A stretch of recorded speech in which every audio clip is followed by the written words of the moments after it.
Assalamualaikum warahmatullahi wabarakatuh. Selamat pagi anak-anakku, berjumpa lagi dengan Ibu di mata pelajaran sejarah.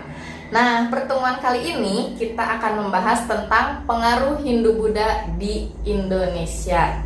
Nah, yang pertama, sejarah munculnya agama Hindu itu di India pada abad 1500 sebelum Masehi melalui percampuran antara kebudayaan suku pendatang, yaitu kebudayaan suku Arya dan juga suku Dravida.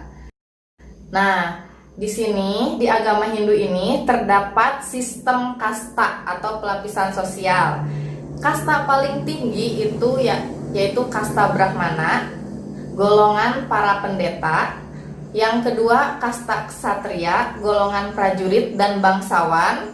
Yang ketiga kasta Waisya, itu golongan pedagang, petani, peternak. Nah, dan yang keempat itu kasta Sudra, yaitu rakyat biasa. Nah, di luar kasta itu ada namanya golongan paria. Golongan paria ini adalah golongan pengemis dan gelandangan. Kitab agama Hindu adalah Weda.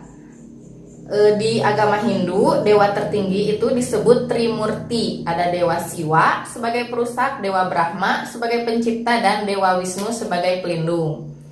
Nah, sekarang sejarah munculnya agama Buddha. Sejarah munculnya agama Buddha ini yaitu melalui pencerahan Siddhartha Gautama di bawah pohon Bodhi di kota Bodh Gaya.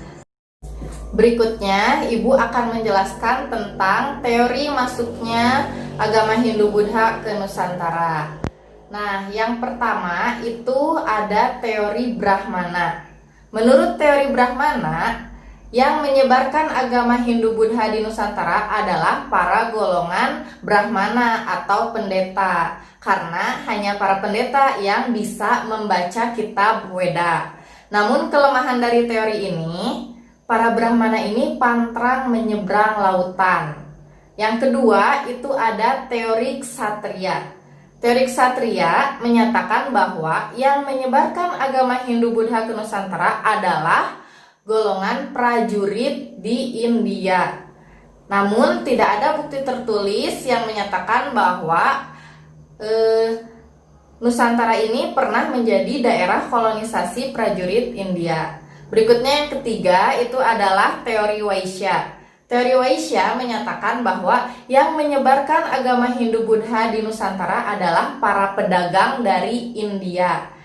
Namun apabila teori ini benar, nah kerajaan-kerajaan Hindu-Buddha itu seharusnya banyak terletak di pesisir pantai. Namun dalam kenyataannya banyak juga kerajaan Hindu-Buddha yang letaknya di pedalaman. Yang keempat itu ada teori arus balik. Teori arus balik menyatakan bahwa yang menyebarkan agama Hindu-Buddha di Nusantara itu adalah orang Indonesia sendiri yang pergi ke India, belajar agama Hindu-Buddha di India, dan kembali lagi ke Nusantara dengan menyebarkan agama Hindu-Buddha. Dari keempat teori ini, yang paling populer dan diterima oleh banyak para ahli adalah teori Waisya dan teori arus balik. Nah, berikutnya Ibu akan menjelaskan pengaruh kerajaan Hindu-Buddha di Nusantara. Yang pertama itu dalam bidang politik atau pemerintahan. Jadi, sebelum kedatangan pengaruh Hindu-Buddha di Nusantara ini, sistem pemerintahannya itu bersifat primus inter pares. Jadi yang paling kuat itu dijadikan sebagai pemimpin, atau dengan kata lain yaitu sistem kepala suku. Dengan masuknya Hindu-Buddha itu berubah menjadi sistem dewa raja, di mana raja adalah pemimpin yang paling tinggi karena dianggap titisan dari dewa. Makanya tidak bisa digantikan oleh siapapun kecuali oleh keturunannya. Berikutnya itu adalah sistem kepercayaan. Sistem kepercayaan di sini di Nusantara menjadi banyak mengenal dewa-dewi. Lanjut, berikutnya ada di seni sastra. Seni sastra itu kita jadi mengenal tulisan Pallawa bahasa Sangsakerta yang banyak ditemukan di prasasti-prasasti. Nah, berikutnya itu dalam seni bangunan. Seni bangunan di sini ada dikenalnya candi, relief, stupa, dan juga patung. Relief itu lukisan-lukisan yang berada di dinding candi. Kalau stupa itu patung yang ada kurungnya. Nah, perbedaan stupa di Indonesia dengan di luar negeri, kalau di luar negeri stupa itu terpisah dengan candi. Tapi kalau di Indonesia, yaitu di Candi Borobudur, itu stupanya bersatu dengan candi. Nah, kalau candi itu memiliki perbedaan fungsi antara candi Hindu dan candi Buddha. Kalau candi Hindu itu fungsinya sebagai pemakaman, kalau candi Buddha itu sebagai tempat pemujaan. Nah, bagian-bagian dari candi Hindu itu yang paling atas itu disebutnya Svarloka. Bagian tengah itu Buvarloka, bagian bawah itu Burloka.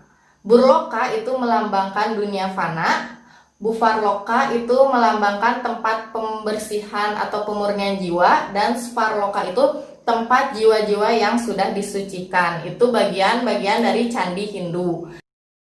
Berikutnya itu bagian-bagian dari Candi Borobudur. Yang paling bawah itu disebutnya Kamadhatu, menandakan bahwa manusia itu masih terikat oleh karma dan hawa nafsu. Nah, yang di tengah itu bagian Rupadatu, itu menandakan bahwa manusia itu masih terikat oleh rupa dan bentuk, dan yang paling atas itu Arupadatu, bahwa manusia itu sudah tidak terikat oleh karma dan hawa nafsu, juga rupa dan bentuk. Nah, selain seni bangunan, seni sastra itu dikenal juga seni wayang, digunakan untuk menceritakan cerita Ramayana Mahabharata. Nah, sampai di sini dulu pertemuan kita. Berikutnya akan Ibu berikan soal-soal latihan tentang apa yang Ibu jelaskan tadi di Google Form. Selamat mengerjakan.